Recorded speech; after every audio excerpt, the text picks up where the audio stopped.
Hi friends, you welcome to Shyam Institute. We are discussing today's current affairs. Have a look at the headlines of the day. Atal hydropower project, World Wind Day, Passage exercise, Artificial intelligence in healthcare, IREDA bags excellent ratings. These are the headlines. In addition to this, we will discuss some more points. The first and foremost one, IREDA bagged excellent award, excellent ratings.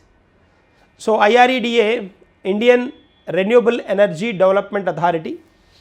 So it is a Navaratna status company, Navaratna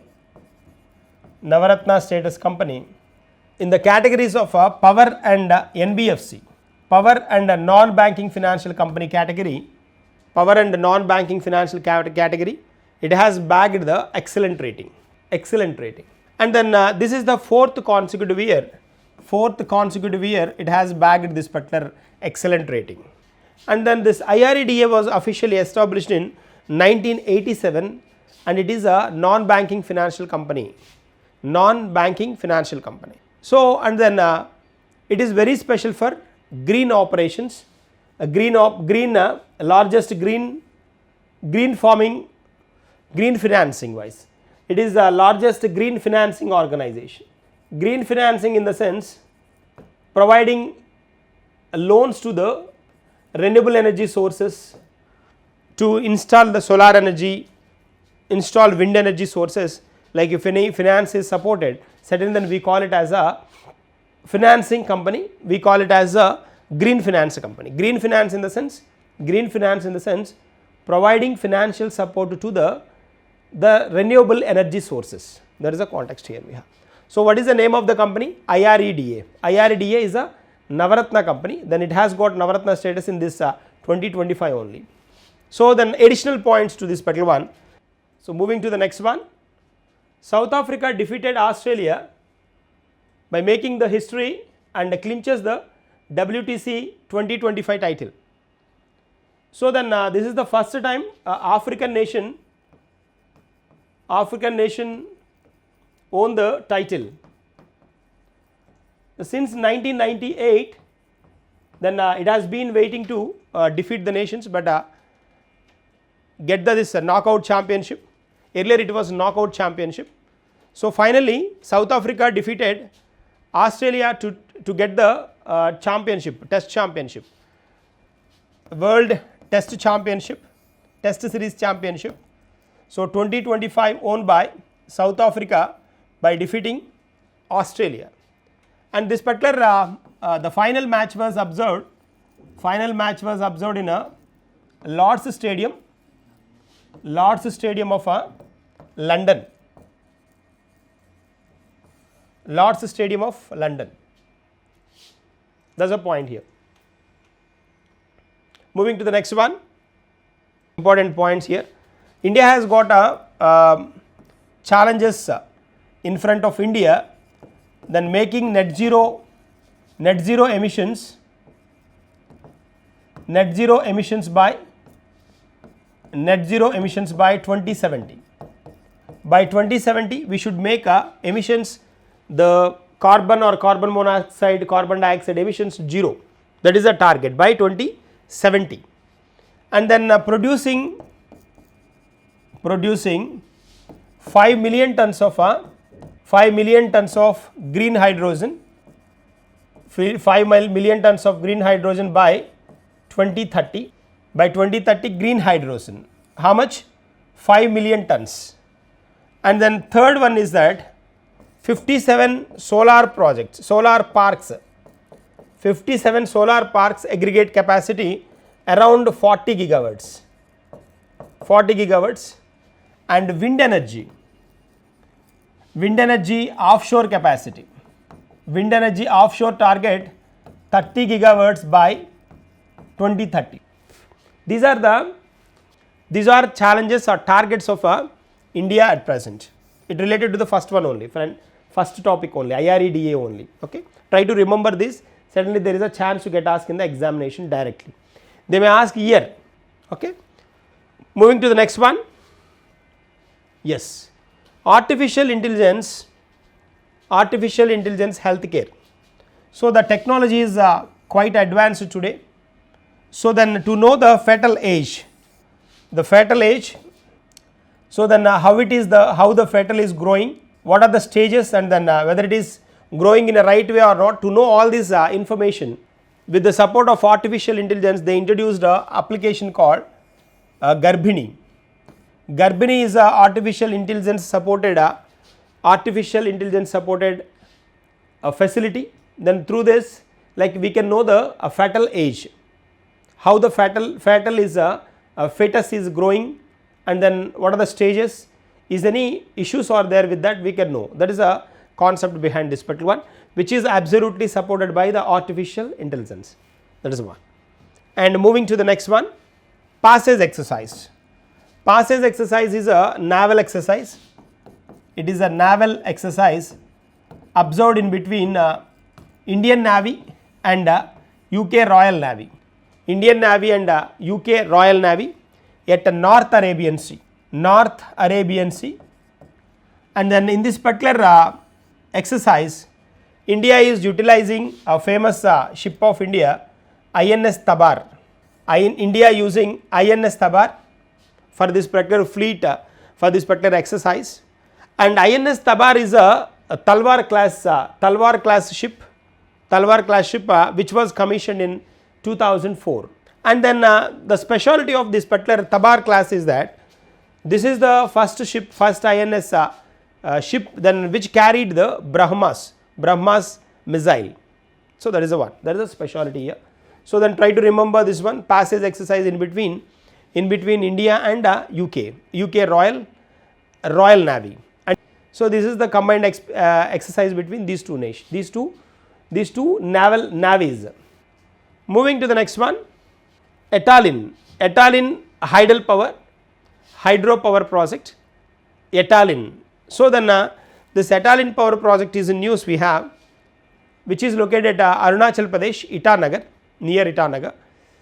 So which was constructed on Dibang Valley, Arunachal Pradesh. So then it is this Dibang Valley is observed as a global hotspot. 36 global hotspots are there. This Dibang Valley is one of those. Dibang River also there here. Dibang River, that is a tributary of Brahmaputra tributary. So this particular Etalin hydropower project, then FAC, Forest Advisory Committee, given green signal to construct this particular project. It has faced several problems earlier, and then those were cleared by the FAC. Then FAC, which works under the Ministry of Environment, Forest and Climate Change. Ministry. So then clearance given to this particular hydel project, then which capacity is 3097 megawatts. 3970 megawatts of a hydel project, and which is as I mentioned, Dibang is a tributary of Brahmaputra. So then and then here like a Mishmi community, initially Mishmi community opposed this one earlier, opposed this project because their the community may lost their dwelling places and those, that's why then they opposed, but later then those were rehabilitated, and then they have got financial assistance support as well.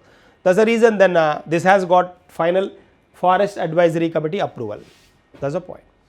Moving to the next one, World Wind Day. This World Wind Day observed on June 15th, as I mentioned, and to create the positive impact on renewable energy sources, because wind energy is a renewable energy source. And then what is the importance of renewable energy, to create awareness about the wind, this renewable energy sources, particularly wind energy. This particular day is announced on June 15th. So here if you observe, then worldwide India occupied third position in the production of the wind energy. So it may be onshore and offshore both combined, then India is in third position. In Asian continent, India occupied second position just after China, and third position by the Japan. So onshore wind energy, onshore and offshore. Onshore wind energy in the sense like Then the turbines, air turbines, the air turbines introduced on the land, that is called onshore. Offshore means then these particular wind turbines introduced in a mid of the sea or so near to the edges of the sea, banks of the sea, that is called offshore. That is a point. So, onshore and offshore together, then India occupied third position in the production of the wind energy in the world. Moving to the next one, the World Elder Abuse Awareness Day. Same World Elder Abuse Awareness Day also observed on 15th June 15th, and World Elder Abuse Awareness Day, we add. So, then the theme for the year 2025 is building strong support for elders. Building strong support for elders is the theme in general. Okay. So, here World Elder Abuse Awareness Day observed on June 5th, as I mentioned earlier. Here if you observe this particular one, World Abuse Awareness Day, generally then not caring, not giving enough importance to the elder persons, and then they are not treated properly is the general reasons for creating awareness in general, yes or no. So, then to create awareness to the young people, then to look after the elder persons, and then they are brought up is the main intention behind introducing this particular day, June 15th, as a World Elder Abuse Awareness Day. That is the context. What is the theme for the year 2025? Building strong support for elders. That is the one. And moving to the next one, important one, NEVA digital platform launched in Puducherry. So, NEVA stands for National E-Vidhan Application. National E-Vidhan Application, One Nation, One Application.